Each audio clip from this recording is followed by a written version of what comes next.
Distinguished and honoured guests, ladies and gentlemen, pray silence for political columnist and presenter on Radio 4's Week in Westminster, Mr. Steve Richards.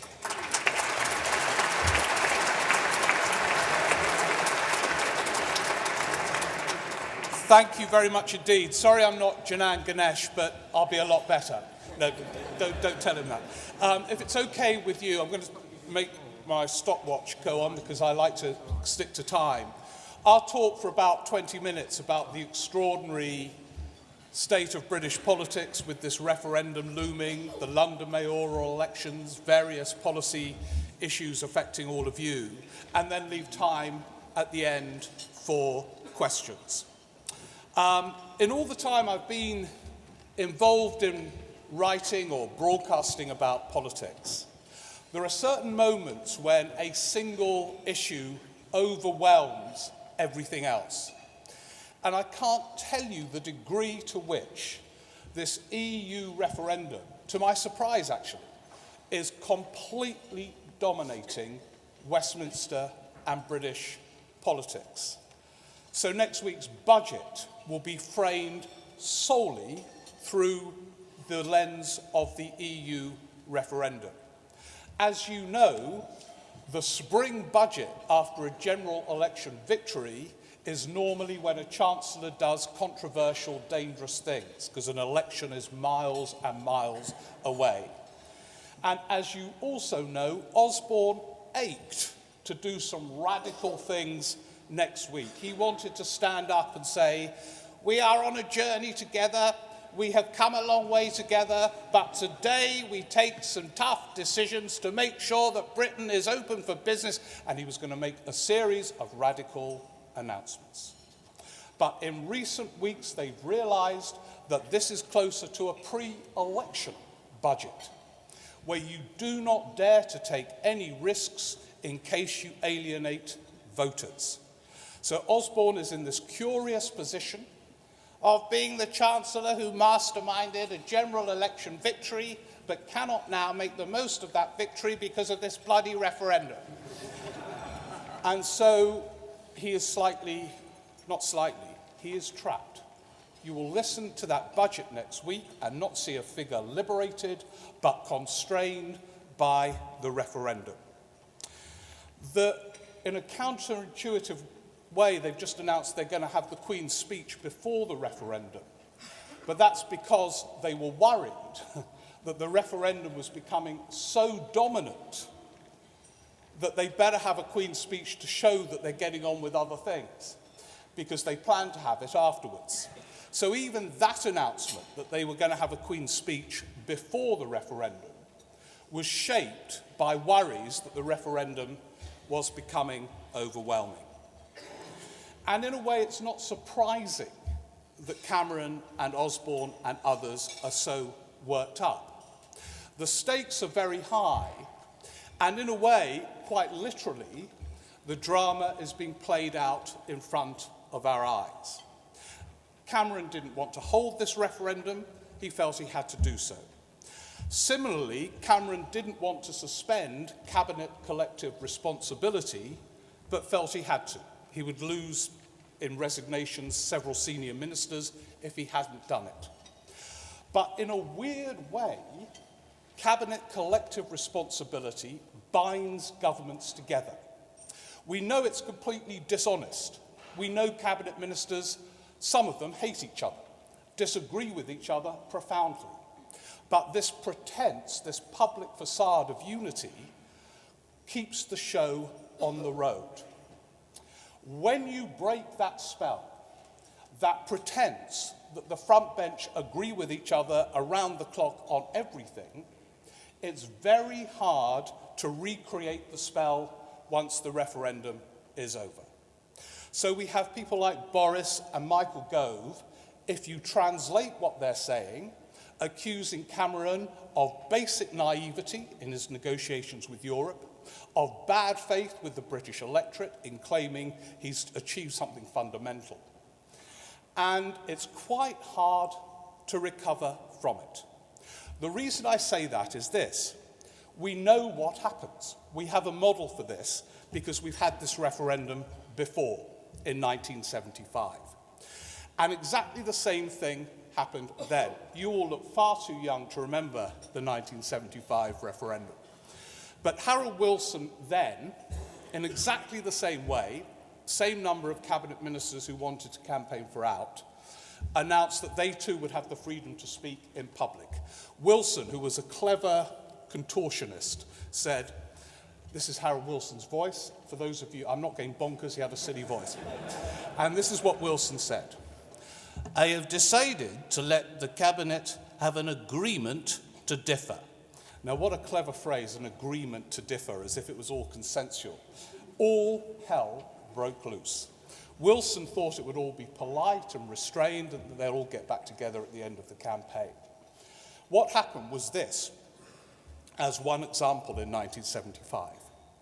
Panorama, then a peak time, much-watched BBC One programme, staged, you should watch it on YouTube if you've got a spare hour, it's an amazing drama, staged a debate between the then Home Secretary Roy Jenkins and the then Industry Secretary Tony Benn, live for an hour.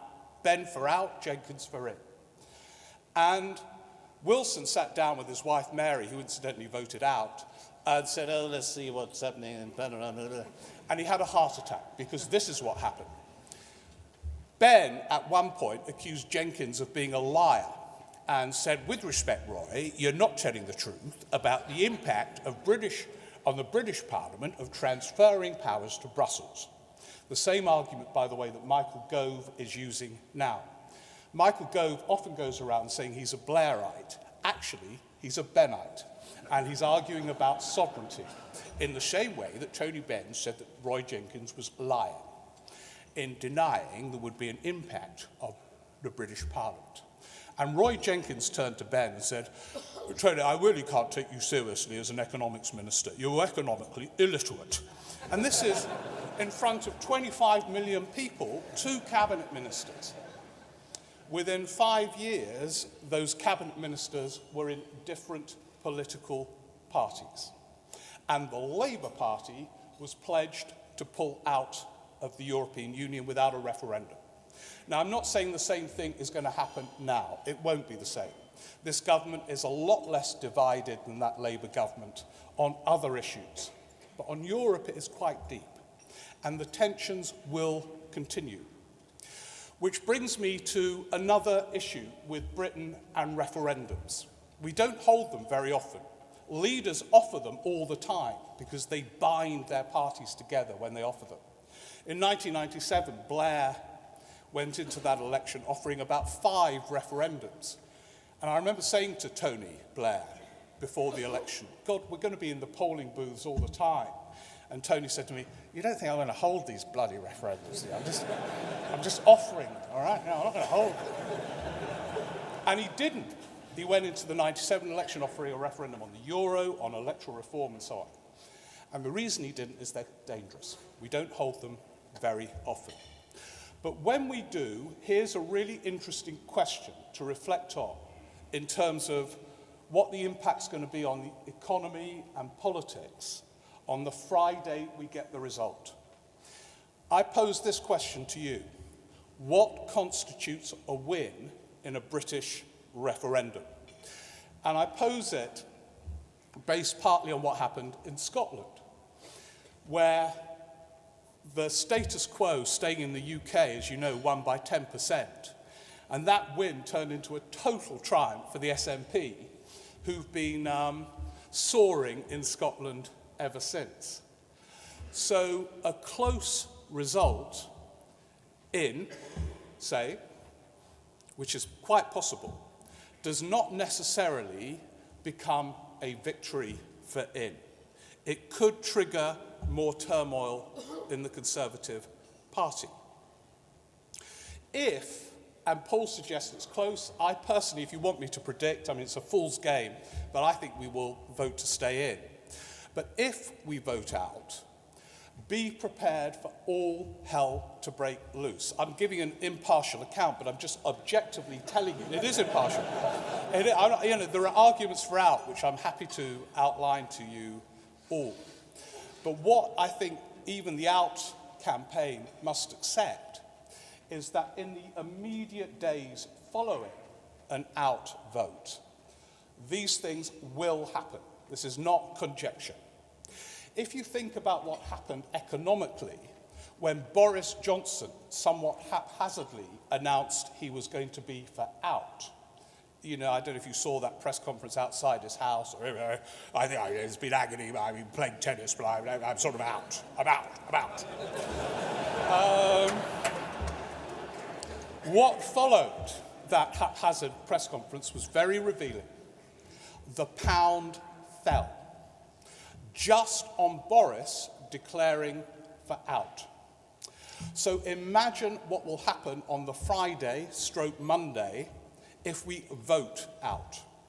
Work on the assumption the pound will fall far lower, and that also there will be a panic, and the outers, while accepting this, maybe they're right on this, it might be short term, but I think there will be a panic in the City of London too. Politically, it will be tumultuous. Cameron will not be able to survive an out vote. He will resign very quickly, in my view. Of course, now he insists he won't do that, but of course, he can't sort of say, look, if we lose, I'm gone. But he will be gone if they lose. I think it's the end of the Chancellor George Osborne's hope of the leadership, and indeed, I think he becomes a very fragile Chancellor of the Exchequer, because he really is the co-architect of this referendum strategy, which reaches its denouement on June the 23rd. As you know, we also need to prepare for Nicola Sturgeon then calling for a referendum in Scotland on independence. They are waiting for the moment to leap once again. Now, the fundamental thing with Nicola Sturgeon and a referendum in Scotland is this. She will only demand one when she knows she's going to win it. But that could be a circumstance in which she does so. So all I'm saying quite objectively, there are arguments for out, we know what they are, you sort of, in theory anyway, regain control of the borders and all the rest of it. But I think the outers would accept, be prepared for short-term political and economic turmoil. There is also a practical question which quite a few people ask me, which is if we vote out, what immediately happens in practical terms? And there are just two things I'll say about that. The out campaign are conveying a bit of a confused message. Boris, in his opening gambits, he's changed his mind since, not like Boris to change his mind, but in his opening gambit suggested there could be a second referendum with a different renegotiation, a stronger hand.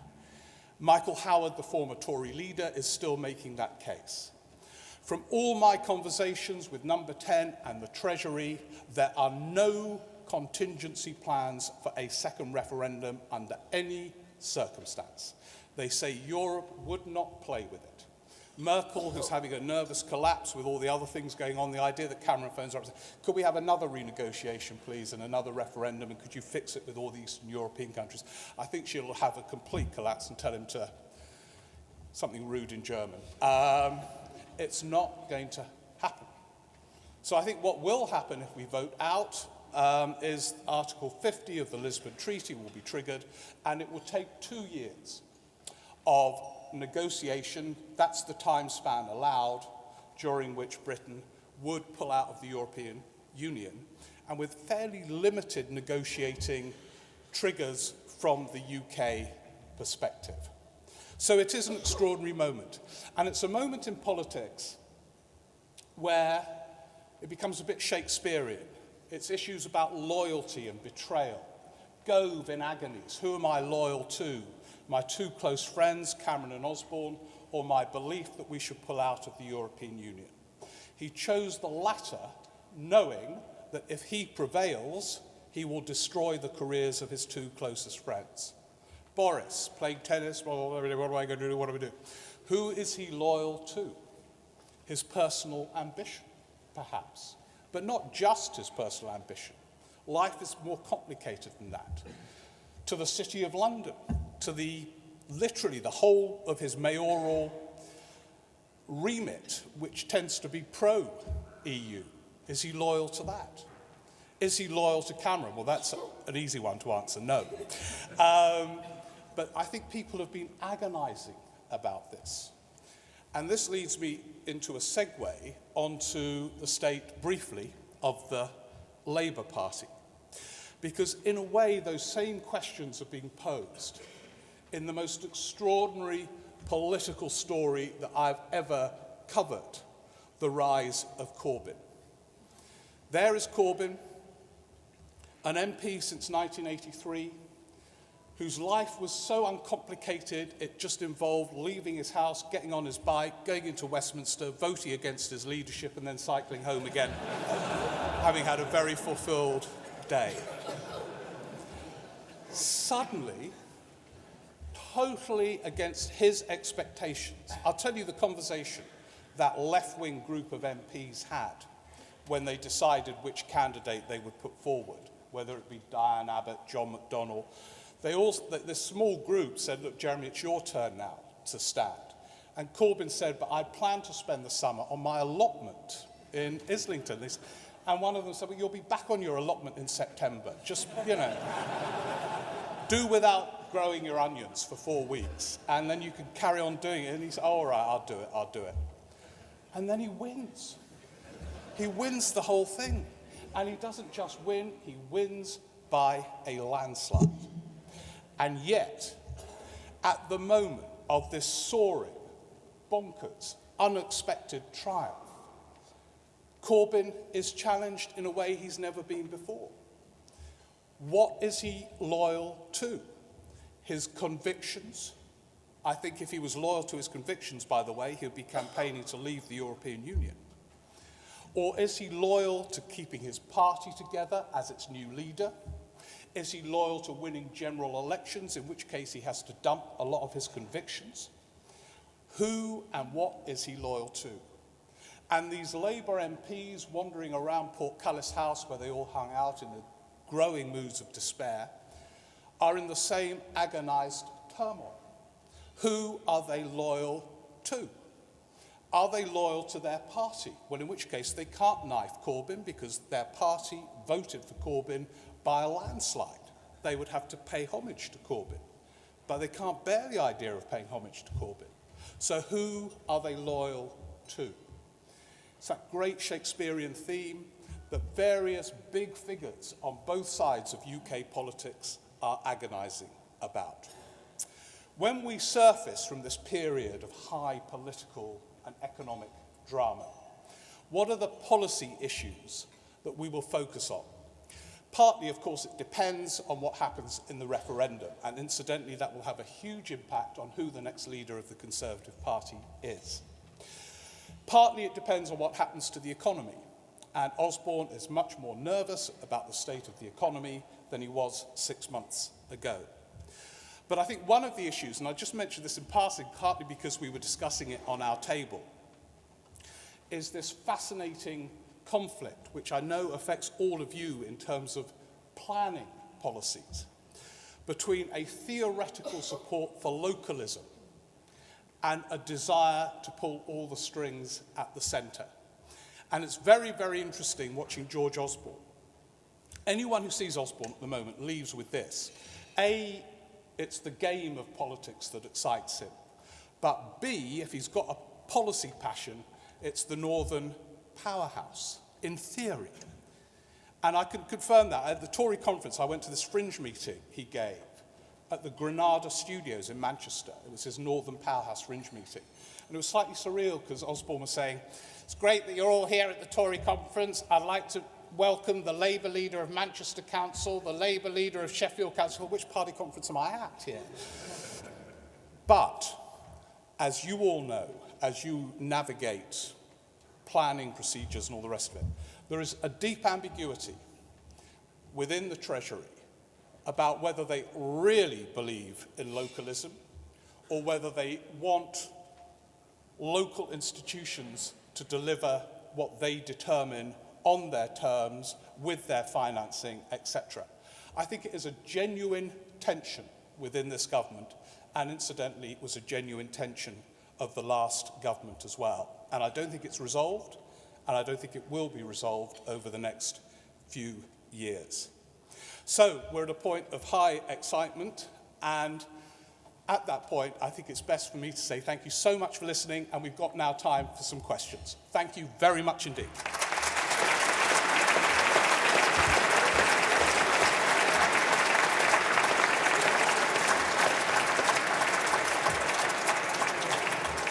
So we've got microphones in the room, and I think it might be best if someone raises their hand and we can sort of start the questions. If no one does, I'll just tell you who I think will be the next leader of the Tory party. But let's see where the questions begin. Microphone 1, please.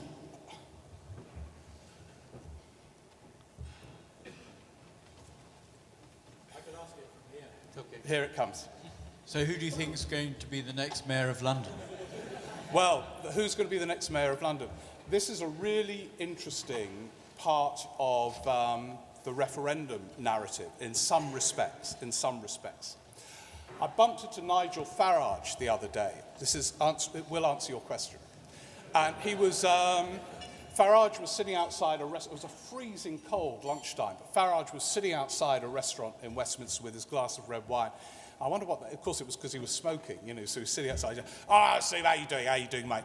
He said, look, I don't think anyone's realised that the May elections are going to be a dress rehearsal for the referendum. Everyone in this country's got a vote in those elections. And in a way, I think he's right. Those elections will be partly framed, not in Scotland actually, but elsewhere, by Europe and our membership. And it is quite counterintuitive that the Labour candidate allies himself with most, it seems, business leaders in London for being in, and the current mayor and his potential Tory successor are both campaigning for out.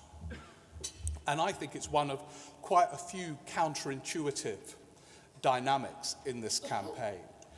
And my guess is, and it's partly based on the polls, totally unreliable these days, but I think whatever's going on with Labour nationally, it's quite likely that Sadiq Khan will win. But we'll soon find out. And I think Europe will be an issue as to why he has.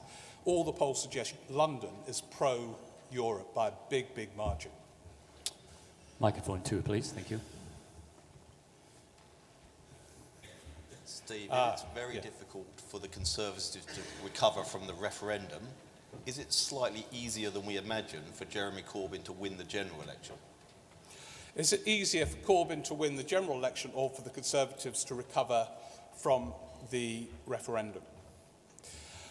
I think it is very, very difficult for, in any circumstance, Jeremy Corbyn to lead the Labour Party to a victory in a general election. And I suspect there aren't many people, although I know there are some, who would agree with some of Corbyn's policies in this room. It's not so much about that. Leadership, as in your worlds actually, is partly an art form. It is massively demanding, as you know, Bob, from your past experience working with leaders.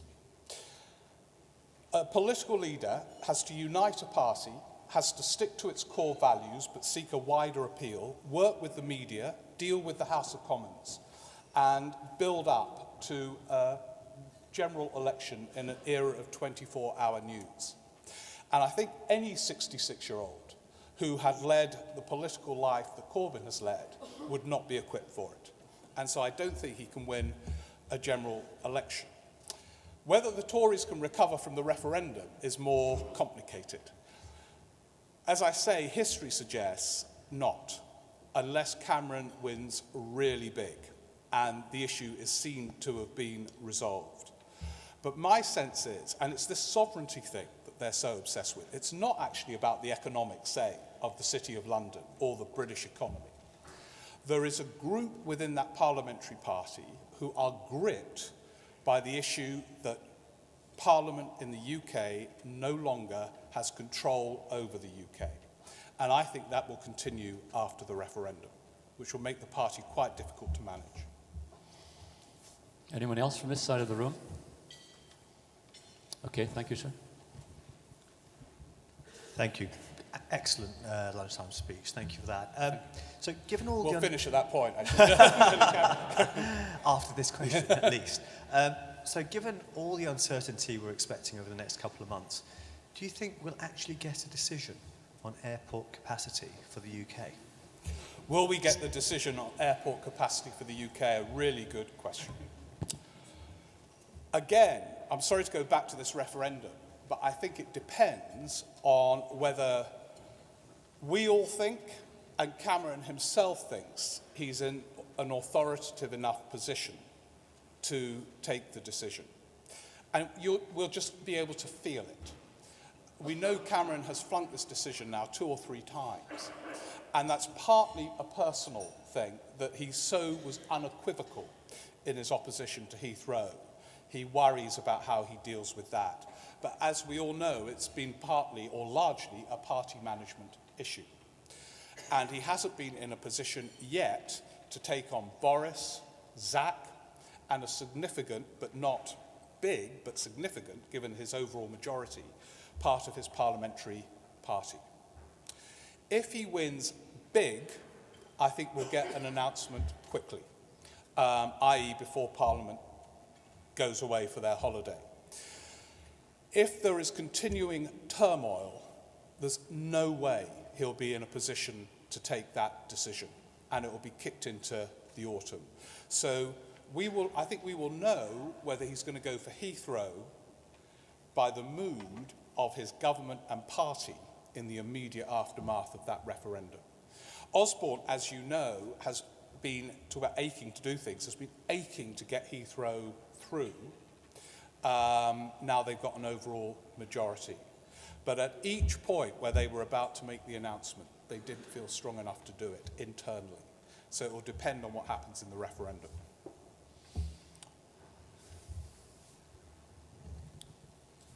If Cameron only wins the referendum by 1 or 2 percentage points, how quickly would a challenge to his leadership come, and in what form would it take? If Cameron only wins by 1 or 2%, well, that's a really interesting question. Already, by the way, Number 10 have prepared for this scenario, and they will come out and say, we've won, it's a triumph, now let's move on to normal life. I don't think it will be normal life under those circumstances. It's partly for the reason I said earlier, when you've sort of unleashed this genie of internal disagreement, it's very hard to put it back in the bottle again. And when you unleash it, it's always about, by implication, the personal integrity of people like Cameron. So, you know, Osborne and Chris Grayling this morning have been saying, it's outrageous the way the In campaign have been behaving. Well, they mean Cameron and Osborne, because Cameron and Osborne, by the way, are basically running the In campaign. And so I think if it's a very tiny win, Cameron will not last. He'd like to go on to 2018, 2019. I don't think he will under those circumstances. And I think there will be a lot of residual anger, which those who feel the anger, I'm talking about the Tory parliamentary party, will feel free to express given how close they got to winning this thing. So I think a close in result does not lead to peace and stability politically. It's got to be quite big. And I think, incidentally, that's the view in Number 10 in the Treasury as well. I think they want to win this pretty big, and then they know they'll be all right for a bit. Got time for one more, Microphone I think, one, right in the far corner, sir.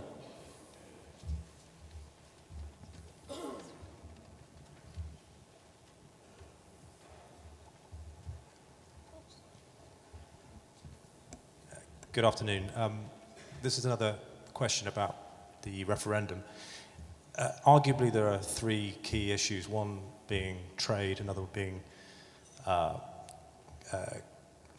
the border controls, another one being, well, I'll come to the point. To what extent do you think that border controls will be the issue that drives the electorate outside of perhaps the business leaders in this room who are more likely to be in that camp? Yes, it's a really good question. And to prove my impartiality today anyway, I will say that I think that is one of the out campaign's strongest populist line. It's linked, sovereignty sounds dull, but it's linked to this Gove agenda of who controls what we do in this country. And they will say the only way to regain control of our borders is to pull out of the European Union. Now, actually, it's much, much more complicated than that. Like, if we want to have access to the single market, we will have to continue to agree to freedom of movement. That's the deal Norway have got. You pay for it, and you agree to the rules. So when you go underneath that kind of very assertive populist statement, it gets much more complicated. But I think it's one of the ace cards of the Out campaign that they have got all the populist messages about regaining control. This is our country. We should vote for what we want to do in this country. If we don't want people coming over here, we will, stop it. And the only way to do it is to pull out. On the other thing that you mentioned about trade, it's much more complicated and the subject of one of the real controversies in this campaign. The government itself, by the way, Cameron and Osborne are ruthlessly using the government machine to put the in case. Published a thing last week saying it would take 10 years to renegotiate all the trade deals. Grayling this morning on the Stay programme said he could do it very quickly because Europe will want to carry on trading with us. But certainly disentangling from all the current trade agreements will take, I think, an entire government department for several years. It will be nightmarishly complicated. But I think the Out campaign have got several populist slogans which will resonate and partly explains why the polls are so close.